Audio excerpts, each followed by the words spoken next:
Hello again, Gary Stearman with another edition of Prophecy Watchers. Avi Lipkin with me today. I've got in front of me his 6 books, by the way, which we're offering as the Avi Lipkin package for $59.95. And I won't talk about these 5, but this one, which is entitled Return to Mecca, is my very favorite Avi Lipkin book because Avi, it establishes the importance of Mecca in a very special way. And today we're going to talk about Mecca, but we're also going to talk about a people I bet you haven't heard of. They're called the Houthi. Who are the Houthi? Okay, well, the Houthis are an Arab group in Yemen, Yemenite group, and they are denominationally Shiite. They are not fanatic like Hezbollah. They're not fanatic like the regime in Iran. They are liberal Shiites, kind of like the Alawites in Syria, who are also considered too liberal and heretic, actually, by the more fanatic Shiites. But they are allies with Iran militarily, and Iran is helping these people to overthrow the Sunni regime in Yemen.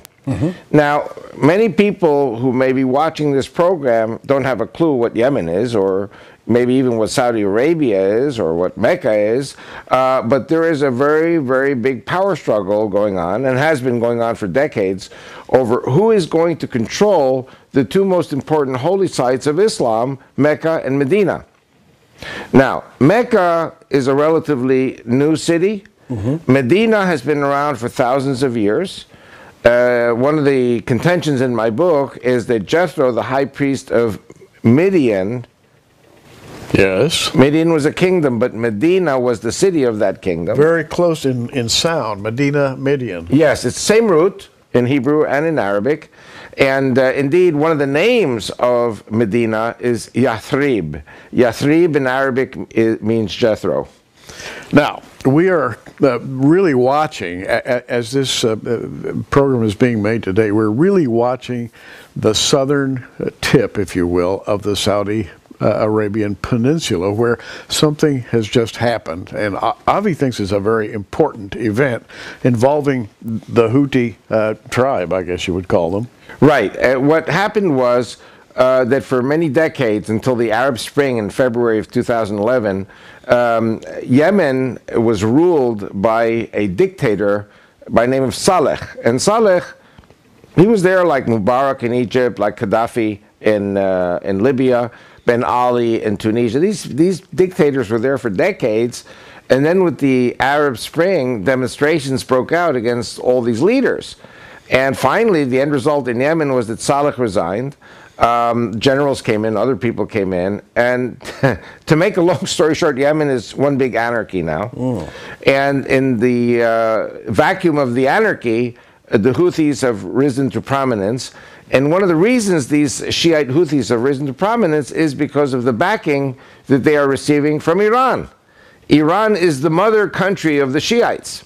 And there are ships unloading at this very moment troops and weaponries in Yemen, destined for the Houthis. Yemen is now a key player in the south of the Arabian Peninsula, and they're only 400 miles away from Mecca. Now, let me interrupt. I brought out an atlas, and though this is going to be clumsy, we're going to hold this atlas up and allow Avi to point out Yemen in the Saudi Arabia. Okay, now this here is Arabia. Arabia includes Yemen, Oman, the Emirates. Okay, so here, Yemen, if you look at Yemen, Sana'a is the capital of Yemen, and they're about 400 miles drive along the coastal road from, the name of the fishing village is Jeddah, and then from the fishing village, the port, is a short drive to the holy city of Mecca. And actually, not too long ago, there was a battle in which 3,000 Muslims killed each other. Shiite Iranian soldiers came to Arabia with guns, and they tried to commandeer the Black Stone, the Kaaba in Mecca, take it away from the Sunni control. The Sunni army won, the Saudi army won.